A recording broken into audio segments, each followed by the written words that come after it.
Assalamualaikum dan salam sejahtera, bertemu kembali dalam satu lagi edisi Soal Jawab. Saya Izzuan Azir Saleh. Dan saya Nurzifa Wancik. Hanya beberapa hari saja dilancarkan di Malaysia, Pokemon Go dikatakan sudah pun bertakhta sebagai fenomena atas talian terbesar di negara ini sejak Piala Dunia FIFA 2014. Tidak kurang juga pelbagai reaksi dan insiden dilaporkan di media-media tempatan ekoran demam Pokemon Go. Saman trafik pertama terhadap pemandu yang berpokemon di Kuantan. Pelbagai pihak yang menggesa permainan itu diharamkan dan ada juga yang melihatnya sebagai terapeutik untuk keadaan tertentu. Walau apapun yang diperkatakan mengenainya, permainan Pokemon Go untuk telefon pintar menjanjikan pengalaman baru di mana pengguna menjejaki watak Pokemon maya di alam nyata menggunakan navigasi GPS. Malam ini Soal Jawab akan mengupas aplikasi permainan ala Pokemon Go daripada pelbagai sudut bersama dua orang panel jemputan. Yang pertama saya perkenalkan Encik Hasnul Hadi Samsudin, Pengarah Bahagian Kandungan Kreatif dan Teknologi Perbadanan Ekonomi Digital Malaysia MDEC, dan Dr. Fadlan Muhammad Othman, Pengerusi Majlis Syura Pertubuhan Ilmuan Malaysia yang juga pencarah kanan Jabatan Pengajian Al-Quran dan As-Sunnah Universiti Kebangsaan Malaysia UKM. Kepada kedua-dua tetamu kami, Assalamualaikum. Selamat malam. Terima kasih kerana bersama dengan Soal Jawab pada malam ini. Kita nak memulakan perbicaraan pada malam ini dengan orang teknikal kita, Encik Hasnul. Demam Pokemon Go ni seolah-olah sesuatu yang sukar dipercayai sebab dia membabitkan satu dunia. Dan kita tak jangka dan mungkin penciptanya sendiri pun tak jangka sambutan yang begitu hangat sekali. Jadi saya juga difahamkan yang Pokemon Go ni sebenarnya bukanlah satu-satunya ataupun permainan augmented reality ataupun reality berperantara yang pertama di dunia. Jadi bagi kami yang kurang arif dalam dunia gaming ni, jadi mungkin Encik Hasnul boleh terangkan kepada kami latar belakang ni sedikit. Okey. Terima kasih bawa saya ke sini, menjemput saya. Pokemon Go merupakan satu permainan digital yang membawa augmented reality kepada mainstream, ya. Dan ini merupakan satu-satunya fenomena sekarang ni di mana augmented reality menjadi satu tataman yang umum lah. Di mana augmented reality adalah menambah benda-benda digital, aset-aset digital, bunyian, visual dan sekarang even geolokasi kepada benda-benda yang physical reality, reality yang ada sedia ada. So benda ni bila kita tengok tu dapat tarikan daripada yang banyaknya yang sukakan teknologi yang muda-muda, sebab ini dapat menggunakan telefon mudah alih. So Pokemon ni sebenarnya dah lama dah ada, ya. Ini satu game yang mungkin dah dekat 10-20 tahun dah yang sedia ada. Orang main Pokemon daripada Nintendo dan platform-platform lain. Dan ini kanak-kanak macam saya sebenarnya dulu, ya, yang suka main game Pokemon ni, yang mengumpul monster-monster kecil ni, ya. Tapi sekarang dapat memburu secara fizikalnya, menggunakan telefon mudah alih. So ini yang excitement dia. Orang yang excited sebab dia dapat pergi berjalan-jalan, and dia terpaksa pergi ke tempat-tempat tarikannya dan memburu monster-monster kecil inilah. Dan ini merupakan benda yang menarik orang kepada benda tu. Dia nak mengumpul monster-monster kecil ini. So ini adalah satu cara membawa augmented reality kepada mainstream. Satu fact ialah dia ada dua teknologi baru yang keluar sekarang ni. Satu VR, virtual reality, reality maya, dan AR, dalam augmented reality. Apa beza dia tu? Virtual reality, you kena pakai satu device atas muka dan experience semua yang ada secara visual, dan augmented reality you campur dengan apa yang you nampak together dengan benda ni. So ada difference dia. Usually kalau virtual reality more for experience, untuk orang dapat rasa di tempat tu, tapi augmented reality campuran antara reality dengan fizikal, digital dengan fizikal. So banyaknya yang virtual reality dalam permainan dan more entertainment based, tapi AR, augmented reality, ada juga untuk enterprise, manufacturing, orang nak tengok macam mana nak buat simulation, training untuk berbedah kan. So kalau nak buat training untuk bedah, dia boleh belajar daripada using augmented reality. Tapi yang interestingnya dia punya market pada nanti pada 2020 $130 bilion US dollar VR dan AR, dan VR 30 bilion, AR sampai 90 bilion pada 2020. So nampak banyak aplikasi teknologi yang akan dibuat untuk AR sebenarnya. Tapi berbalik kepada soalan tadi, dari segi sambutan permainan AR ni, maknanya Pokemon ni bukanlah yang pertama. Bukan yang pertama. Ya, ada sebelum ni actually company yang syarikat yang membuat game Pokemon ni, nama dia Niantic. Sebenarnya satu syarikat yang telah jadi startup bawah Google. Dan telah dikeluarkan daripada Google, selepas tu dia dapat investor dan Nintendo dapat masuk. Dia membuat aplikasi bernama Ingress.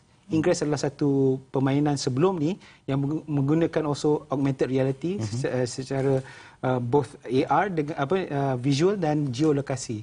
So inilah sebenarnya orang tak tahu kenapa macam mana dia orang dapat Pokestops yang kita tengok dalam Pokemon Go ni, Pokestops, Pokegems, macam mana dia dapat data-data tempat-tempat di Malaysia ni. Sebenarnya ada orang lain yang sebelum ni, setahun dulu, dalam game Ingress ni yang jadi dipanggil crowdsourcing yang mencari tempat-tempat ni dalam untuk permainan dia. Dan data yang dia kumpul masa tu digunakan dalam Pokemon Go.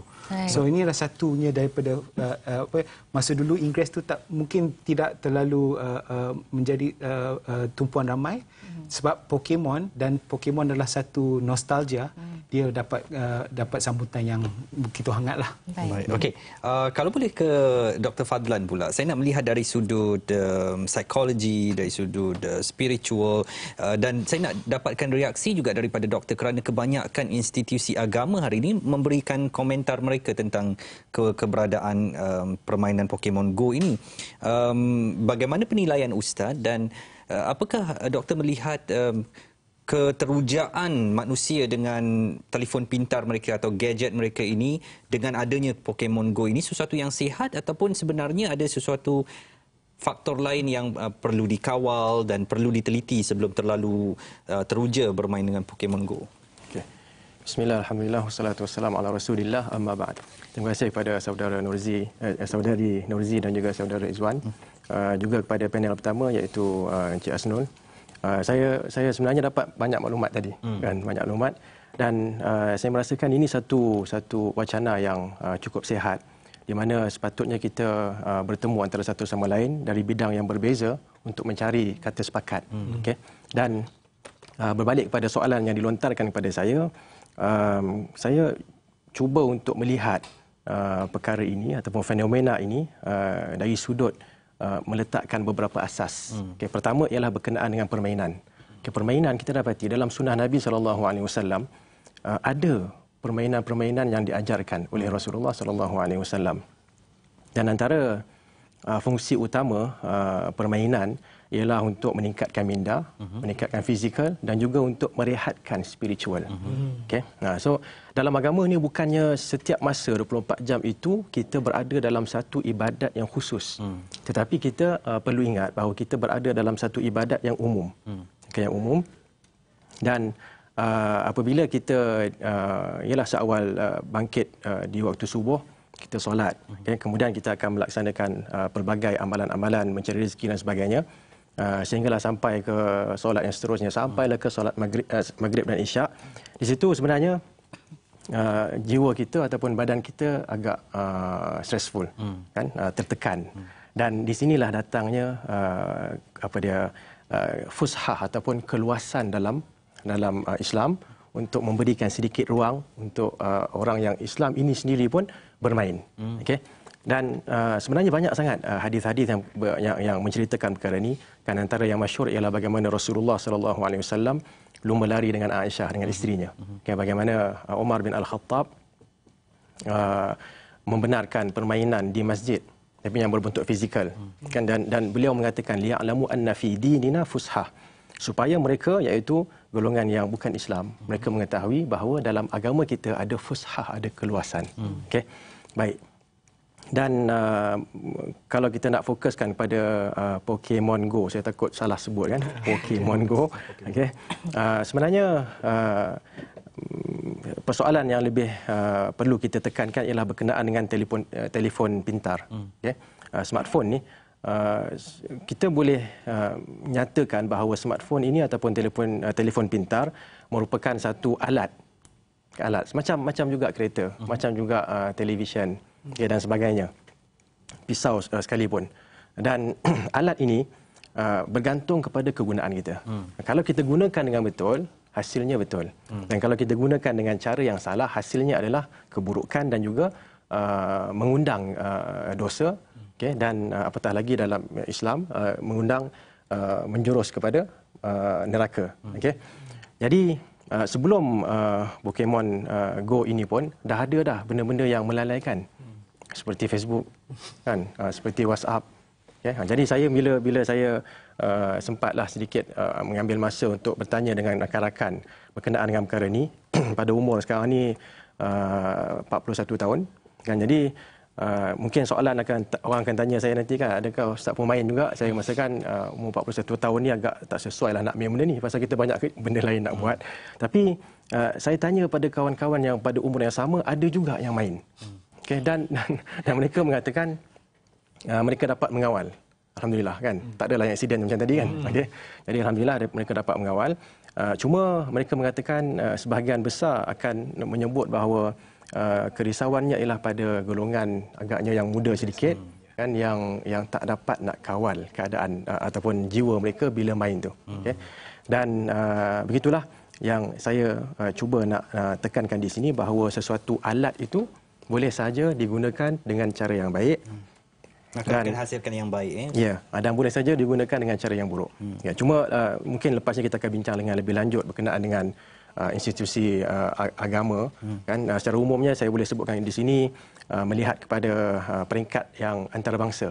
Kan, Syekh Yusuf Al-Qaradawi juga telah mengeluarkan fatwa pada tahun 2001. Pokemon yang tak gerak tu agaknya kan, yang biasanya yang sebelum tu. Yang sebelum tu lah, bukannya yang apa dia? Yang kena cari yang kena cari ni tidak. Kan? Jadi saya rasa kalau ini pun disebutkan kepadanya, pasti dia akan mengeluarkan, kalau dulu dia kata haram, ni dia akan kata double haram lah agaknya. Kan? Kemungkinan begitu. Okey, begitu juga dengan Arab Saudi dan juga di Mesir, kan? Di Mesir. Cuma wakil rektor di Al-Azhar University, beliau tidak mengatakan pengharaman, tapi beliau mengatakan perkara ini boleh menimbulkan ketagihan. Okay? Jadi saya amat tertarik dengan perbincangan para ilmuwan kita. Mereka melihat kepada sebab. Kan, sebelum nak nyatakan hukum itu, mereka akan nyatakan beberapa sebab. Maknanya kalau sebab tu ada, berlakulah pengharaman. Okay, tapi kalau sebab tu tak ada, kemungkinan adalah lagi sedikit perbincangan. Ya. Suka saya nak kongsikan bersama penonton yang Izzuan sekarang adalah pemain baru Pokemon Go. Tetapi saya masih boleh mengawal keadaan. Norzi nampaknya lebih ketagih sedikit. Tak ada. Tapi saya pun sama dengan Ustaz, 41 tahun. Tapi saya main juga Pokemon Go, tapi hanya sebagai tugasan untuk sekadar memahami permainan ini sebelum kita berbicara malam ni.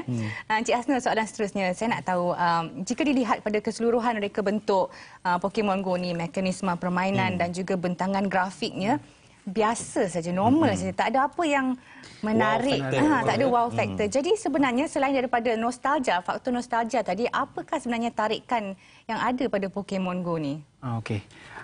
Wow factornya sebenarnya bukan rupa dia, tempat dia ataupun dia punya, wow factornya adalah community. Bila ramainya orang main benda tu, ikut trend lah. Sekarang ni ramai orang, daripada kanak-kanak kepada orang-orang yang 41 tahun dan ke atas. Saya pun 42 sekarang ni. Semua sama age nampak. Kecuali Izzuan. Muda sikit. Tapi saya tadi masa nak sampai sini tadi, saya nampak Nozi kat depan studio nak cari kasir. Dah agak ketagih. Saya kurang sikit ketagih. Tapi saya nampak ia merupakan satu something yang tertarik kepada community dia. Ramai orang-orang bercakap pasal benda ni. Yang saya suka Ustaz cerita tadi tu, the positive aspect yang positif saya nampak sekarang ni macam anak-anak saya, dia orang pun nampak kawan-kawan dia buat, ya, kawan-kawan dia main Pokemon Go.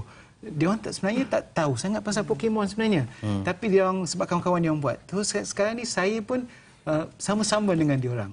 So sekarang jadi aktiviti sekeluarga.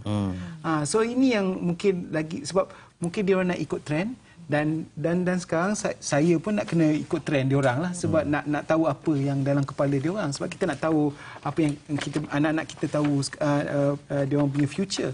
So sekarang saya tengok dengan even kawan-kawan saya sendiri, dia mengikut kanak-kanak, anak-anak mereka mencari Pokemon. Dan tambah lagi Pokemon also dia membuat orang berjalan kaki, sebab dia nak kena jumpa, nak cari Pokemon tu. So ada mekanik dalam game tu yang kalau dapat telur-telur Pokemon ni, you kena incubate dia punya telur. Dan tapi cara inkubasi dia adalah kalau you pergi jalan. Betul. So kalau you tak jalan, egg tu takkan saya cuba tipu pagi tadi, saya bawa kereta. Lepas dia kata boleh. You are going too fast. Alamak. Itu yang warning-warning yang dah ada dalam Pokemon Go. Dia tahu, dia very clever. Dia tengok kita, kalau kita jalan kaki, setiap 1 minit dia check berapa jauh. Dia ada checking dia. Sebab tu dia kena online. Sebab tu dia boleh pakai dalam telefon pintar saja, bukan benda lain, sebab dia nak kena check GPS punya information. Lagi satu is that kalau kita bawa kereta, ditanya, are you a passenger? Adakah kita yang duduk sebelah orang yang bawa kereta? Barulah dia kasih kita main. Benda-benda ni dia orang dah built in, so supaya kita tidak membuat. Tapi ada orang tu dia bawa kereta pun kalau nampak warning tu dia bawa juga. Itu yang masalah kita sebenarnya. Dan saya rasa yang kita patut tengok kesederhanaan. Itu memang penting lah. Daripada apa benda yang kita buat tu, mesti ada kesederhanaan dia lah. Dan saya poin yang saya tu, benda-benda yang trend yang akan dapatkan minat orang, dan insya-Allah benda-benda yang macam benda-benda yang positifnya dengan keluarga bersama, dan exercise bersama-sama kan. These things yang saya rasa Pokemon Go dapat buat cipta untuk orang-orang ni lah. Baik.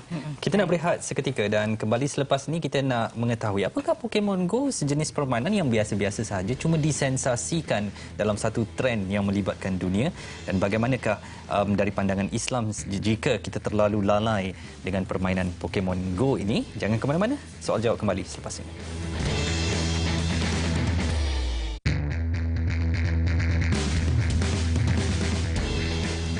Bertemu kembali dalam soal jawab. Saya nak ke Dr. Fadlan untuk mendapatkan pandangan Ustaz bahawa teknologi hari ini berkembang terlalu pesat, kreativiti manusia juga kadang-kadang begitu kehadapan sekali. Apakah agaknya pendirian Islam tentang perkembangan yang terlalu drastik ini, dan apa langkah-langkah yang perlu diambil umat Islam untuk bersedia dengan perubahan-perubahan yang terlalu ketara ini? Okay, terima kasih Azwan. Berkenaan dengan Islam, Islam sebenarnya merangkumi dua aspek, iaitu aspek duniawi dan juga ukhrawi.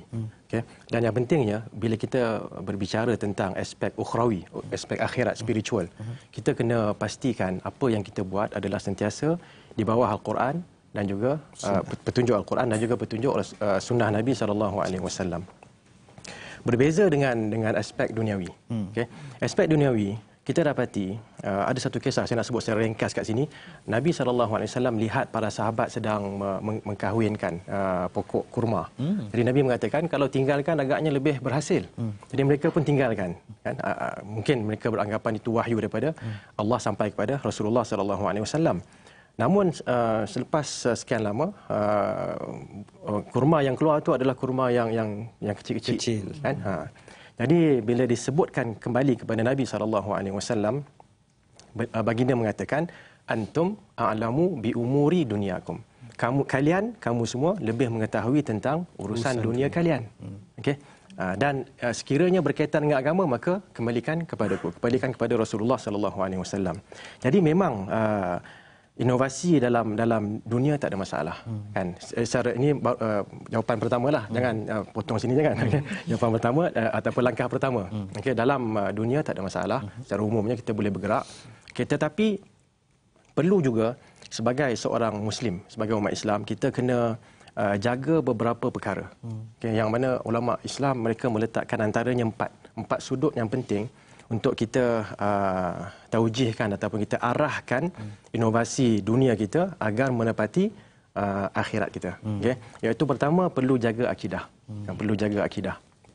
Dan kalau bila saya tengok fatwa-fatwa ulama, adalah di antaranya kan yang menyebutkan Pokemon ini ada kaitan dengan teori Darwin, kan, teori evolusi, kan. Jadi itu sebenarnya berkaitan dengan akidah. Kan, saya menyebut saja, saya tak memberikan fatwa. Kerana saya bukan ahli jawatan kuasa fatwa, kan, saya pensyarah saja. Dan itu satu benda yang perlu dibincangkan tadi, perlu dibincangkan. Okey. Dan mungkin dari sudut syariat, adakah orang yang main Pokemon ini kan dia mengabaikan kerja ataupun dibuat kerana kerja macam yang Norzi tadi buat kerana kerja, kan. Dia kena test juga benda tu, kan. Dan juga seperti Encik Hasnul, kan, kena tengok apa yang berlaku. Okey. Kalau mengabaikan satu masalah besar, kan. Kemudian dari sudut manhaj maksudnya metod kita dalam pengamalan Islam. Kalau perkara ini menyebabkan kita punya world view, kan, kita punya pemikiran secara global ini berkenaan dengan Islam, berkenaan dengan tujuan asasi manusia dicipta berubah, bangun pagi je nak main, kan. Okey, semayang juga, lepas semayang yang diingat adalah benda tu, dan masa kerja pun semua yang tu. Jadi ini dah jadi masalah ketagihan. Okey, akan mengubah konsep kita ataupun manhaj kita. Dan terakhir adalah berkenaan dengan akhlak. Sudut yang keempat yang perlu dilihat untuk mengawal inovasi dalam dunia kita ialah akhlak. Kena jaga akhlak kita ataupun akhlak dalam permainan tersebut. Akhlak yang ditonjolkan dalam permainan. Okey. Dan mungkin saya rasa sedikit masa lagi saya nak sebutkan tentang kita kena ingat sebagai umat Islam, tujuan asasi kita dicipta adalah untuk ibadat. Kan, sebab tu kadang-kadang kita kena bezakan sedikit. Kan, kadang-kadang saya ada grup WhatsApp, kan, yang kawan-kawan lama tu ada juga yang bukan Islam. Jadi bila saya tanya, dia orang bagi pandangan, kan. Jadi kita pun dapat pandangan daripada yang non Muslim. Boleh saja, tak ada masalah. Itu yang saya sebut tadi, perlu kepada perbincangan yang sihat, tak ada masalah. Cuma sebagai orang Islam, kita ada limit yang tertentu lah, kan. Islam ni biasanya disebutkan sebagai do and don'ts, kan, yang halal dan haram, kan. Okey, jadi konsep kita yang utama adalah ibadat, dan ibadat itu ada dua. Yang pertama, ibadat yang berbentuk umum, yang kedua yang berbentuk khusus. Dan saya dah sebut tadi lebih kurang bahawa permainan adalah termasuk dalam ibadat yang berbentuk umum. Cuma perlu diberikan sedikit garis panduan yang menjamin kesejahteraan dan kesesuaian dengan Quran dan Sunnah. Okey. Baik. Cik Hasnul, kalau kita tolak tepi perdebatan pro dan kontra Pokemon Go ni dalam masyarakat umum, secara profesionalnya, adakah Cik Hasnul melihatkan Pokemon Go ni sebagai satu breakthrough ataupun kejayaan dalam bidang teknologi? Dan kalau boleh nak saya tambah, apakah fenomena ni cuma satu yang disensasikan, yang kerana media dunia melaporkannya semua orang bermain Pokemon, maka ia menjadi satu tumpuan menyebabkan semua orang hendak bermain Pokemon Go? Soalan pertama, adakah dia breakthrough? Saya rasa tidak. Sebab benda itu semua dah pernah ada. Tetapi sebab mungkin, masa saya cakap tadi, pengenalan terhadap IP tersebut, Pokemon tersebut, ramai orang minat tentang Pokemon Go. Dan saya rasa yang ni breakthrough-nya sebenarnya. Breakthrough-nya sebenarnya is the connection, ada connection between benda-benda yang orang kenal dengan teknologi yang mungkin dia orang tidak kenal, dan menjadikan benda tu jadi mainstream. Sebab tu yang saya cakap tadi yang pasal augmented reality akan jadi market pada 2020 sebagai 90 bilion US dollar. Sebab ini benda-benda yang orang akan comfortable, akan selesa dengan menggunakan benda tu. Dan saya akan rasa benda ini titik permulaan untuk benda-benda lain dalam augmented reality yang akan sentuh hidup kehidupan yang akan datang. Dan memang betul, saya rasa sekarang ni memang sensasi lah, kita duk cerita ni sensasi lah. Ya, kalau sebab saya seorang gamer juga, saya main game, itu memang kerja saya, dan dalam MDEC untuk menaikkan industri games development kat Malaysia. Saya dah main banyak game. Saya rasa ini satu game yang mungkin senang nak faham dan main. Tapi saya rasa long termnya mungkin saya kurang tengok dia punya dia punya lifespan dia. Saya rasa mungkin hardcore dia panggil, yang hardcore players mungkin dia akan main lama, tapi yang saja nak cuba, mungkin nosy, mungkin sekejap je lah. Saya rasa mungkin sebulan atau 2 bulan, dan lepas tu akan lupa, sebab cara nak naikkan naikkan level dia, it will need pakai duit. Nak kena bayar untuk dapatkan Pokeball ataupun incense atau benda-benda yang untuk menaikkan membesarkan Pokemon tu menggunakan duit. So mungkin ada orang yang tak akan nak keluarkan duit untuk benda itulah. Tapi yang hardcore mungkin adalah. Dari sudut positifnya pula, macam yang Doktor dan Cik Hasnul cakap tadi, dari segi konektiviti, aspek sosial, kita beriadah bersama-sama. Kita ada juga tengok media-media antarabangsa melaporkan yang ada retailers ataupun perniagaan-perniagaan yang bekerjasama dengan syarikat ini. Jadi sejauh mana Cik Hasnul melihat ini mampu berkembang lebih jauh? Very good point. Saya rasa saya nampak sekarang ni kalau you tengok di luar tempat yang Pokemon dah lama dah ada, saya tengok peniaga kecil mengambil kesempatan, sebab ni orang-orang yang akan cari Pokemon ni akan datang ke tempat-tempat dipanggil Pokestops. So satu cara untuk menarik lagi Pokemon ni keluar dekat tempat-tempat tu adalah meletakkan dipanggil lure modul yang akan panggil Pokemon tu datang ke tempat tu. So kita dah nampak peniaga-peniaga kecil mengambil peluang. Dia beli lure model tu, dan dia tambah lure model dekat Pokestop dia lah. Dan ni akan attract orang-orang datang ke situ, bawa orang-orang yang mencari Pokemon tu. So secara tidak langsung perniagaan mereka lebih bertambah, sebab ada orang datang ke tempat dia dan cari dan jumpa benda-benda apa yang dia sedang jual. So saya rasa ini ada lagi satu peluang yang akan tak silap saya, sebelum seminggu sebelum Pokemon Go launch di Malaysia, dia pihak McDonald's di Jepun telah membuat satu partnership dengan Niantic, yang mengatakan tempat-tempat McDonald's di Jepun adalah dia akan jadikan Pokemon Stop dan gym.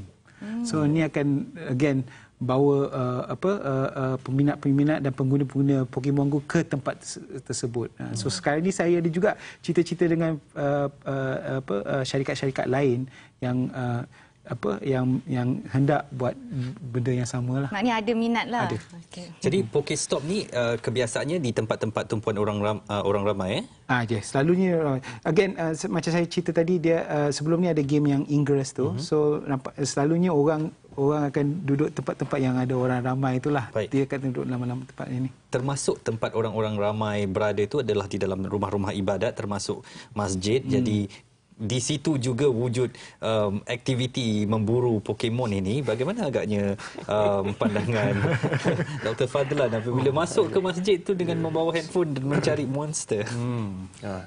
Itulah masalahnya. Masalah soalan. Macam saya sebutkan, saya bertanya kepada rakan-rakan yang bermain kan. Dari sudut yang positif, mereka akan mengatakan ada interaksi dengan anak-anak kan, okey, mereka bermain bersama dan boleh memantau anak-anak ni untuk bermain bersama. Okey.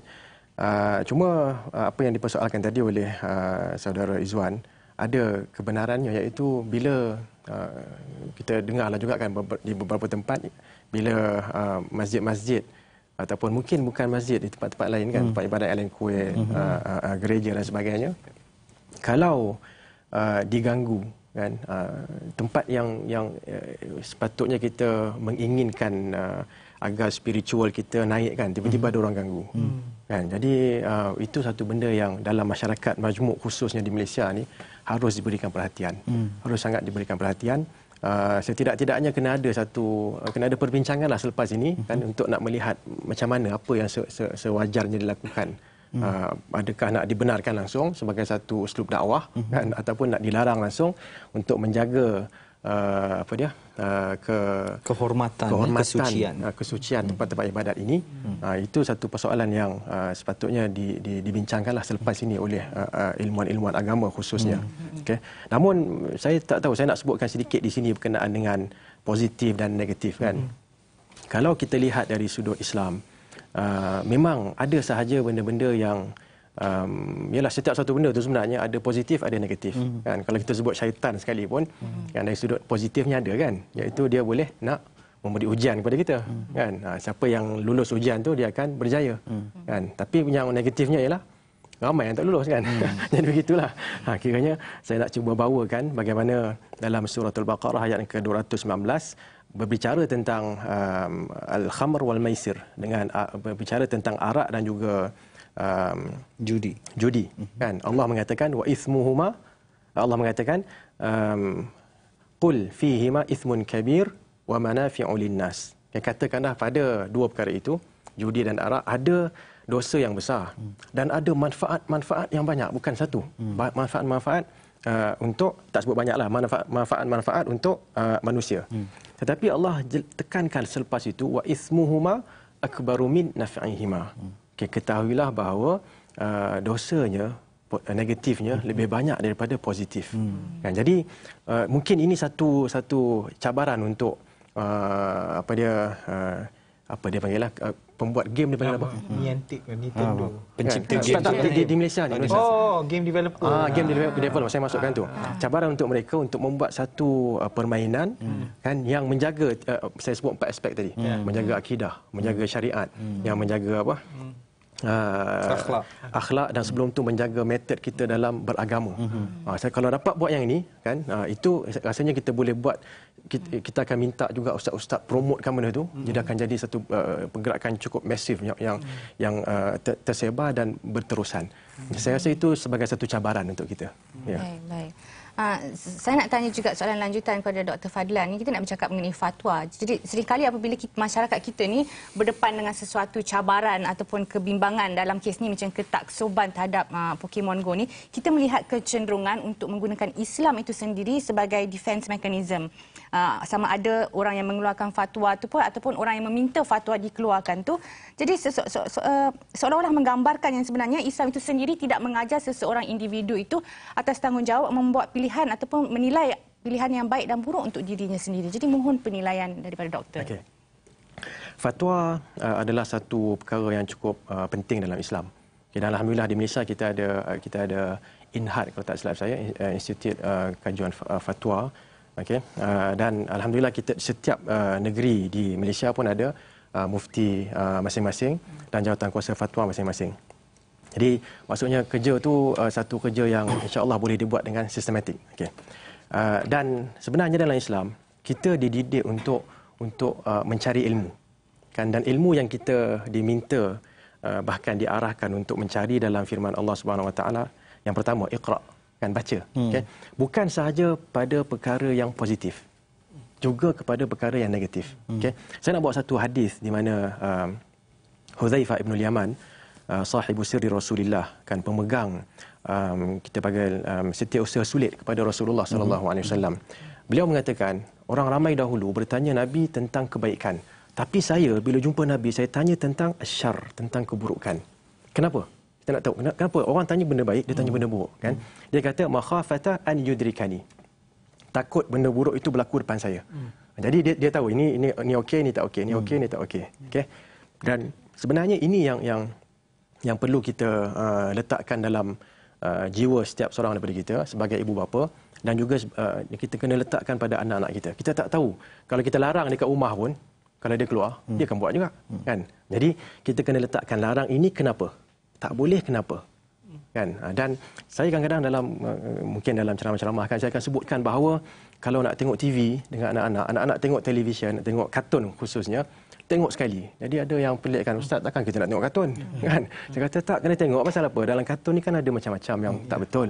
Kan? Yang mungkin yang menjerit pada mak bapak dia. So kita kena beritahu ni tak boleh.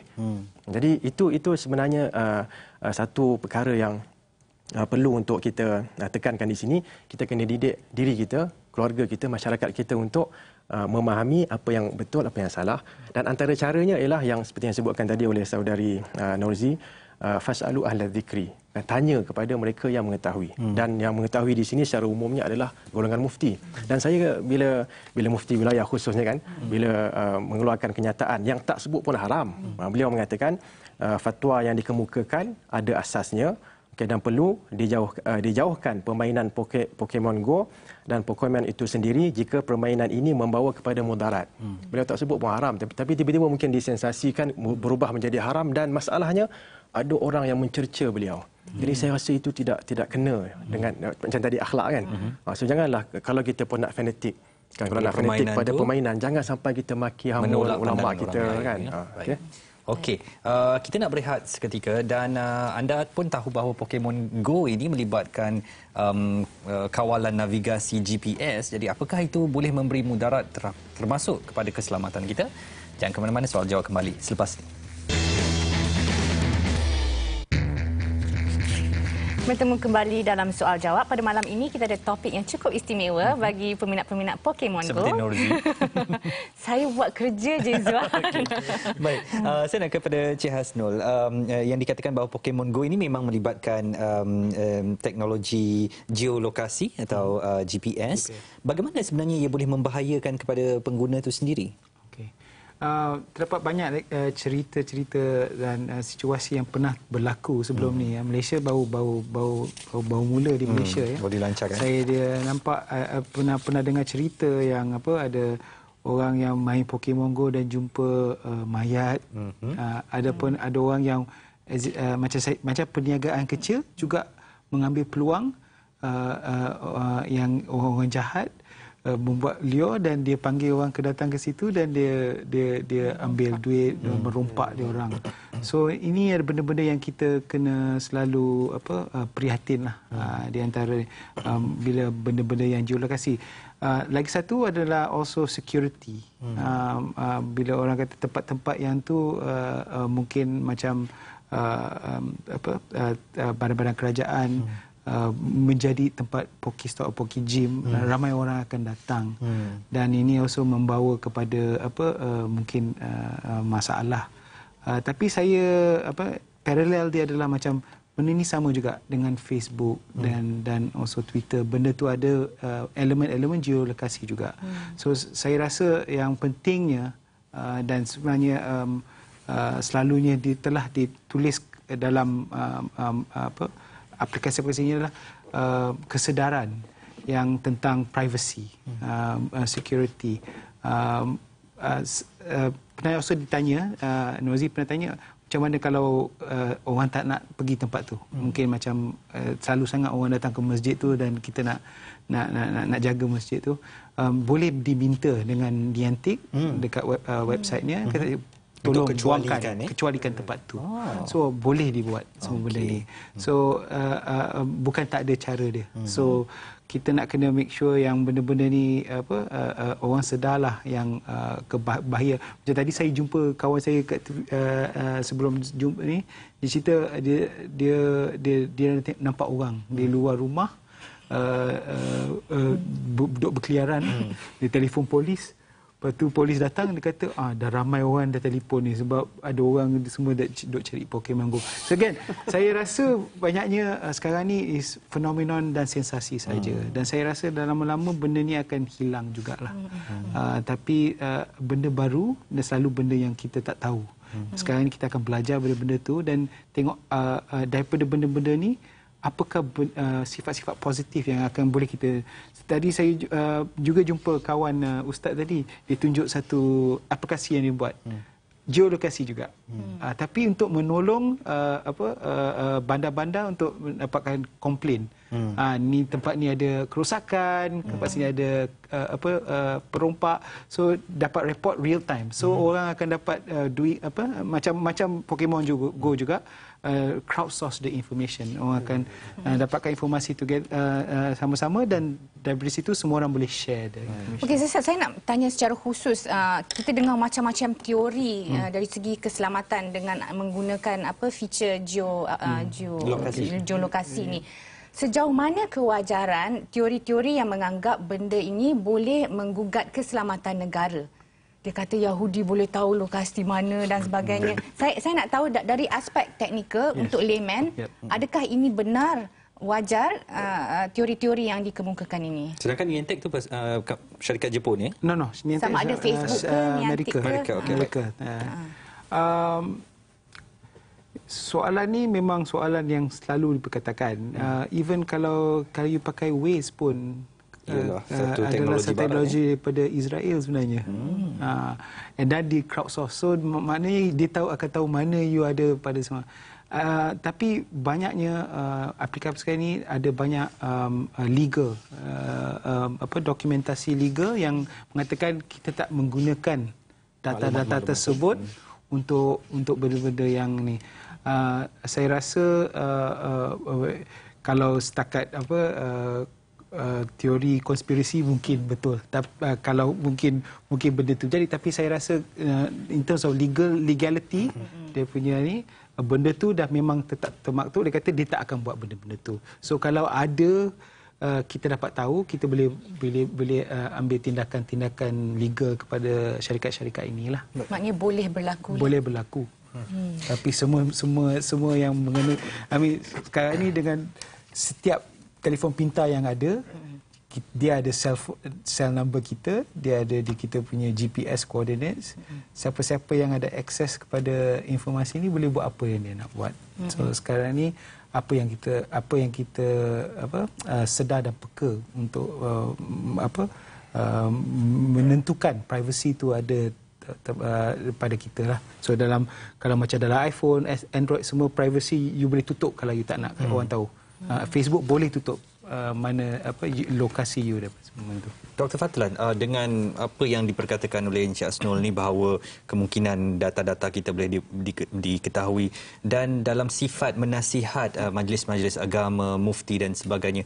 Bagaimana agaknya seruan Dr. Fadlan supaya penggemar Pokemon Go ini walaupun ada sedikit nasihat diberikan oleh institusi-institusi agama supaya buka hati untuk menerima pandangan-pandangan para ilmuwan dan kalaupun tidak bersetuju tetapi janganlah terus menghukum institusi agama ini sebagai mereka yang terkebelakang atau tidak berfikiran terbuka sebagainya. Okey. Saya nak respon dengan membawa satu hadis iaitu Nabi sallallahu alaihi wasallam sebutkan ad-dinun nasihah. Agama itu adalah nasihat. Okey, dan antara yang disebutkan ialah untuk a'immatil muslimin, untuk pemimpin-pemimpin di kalangan orang Islam dan juga untuk orang masyarakat awam di kalangan orang Islam. Jadi apa yang saya perhatikan sebenarnya institusi agama khususnya beberapa mufti yang telah respon, mereka sebenarnya ingin memberikan nasihat. Okay, dan kalau saya bila mula-mula dengar tu nampak macam agak keras kan yang diwar-warkan, yang dikatakan haram tapi tapi bila kita baca balik cukup lembut dan itulah yang saya kenal pun Sahibus Samahah Datuk Dr. Mufti wilayah kita, seorang yang lembut kan. Jadi perkataan yang digunakan cukup baik. Cukup lembut dan sewajarnya kalau kita tergolong dalam mereka yang memang cukup suka sangat main dengan Pokemon Go ini, dengar dulu, baca dulu daripada sumber yang asal. Kita ada sumber Facebook, kita ada Facebook Jabatan Mufti, baca di sana. Lepas tu barulah buat konklusi dan sebagainya. Dan saya rasa akhir sekali mungkin dari pihak saya ialah pentingnya idea yang dibawa oleh Pokemon Go ini diislamisasikan untuk kebaikan dan di bawah satu wacana antara mungkin ilmuwan agama dengan ilmuwan bidang teknologi gaming ni, dan atas dasar nasihat kan. Kita buat semua benda itu adalah untuk nak mendatangkan kebaikan kepada masyarakat. MDEC boleh bantu Cik Hasnul?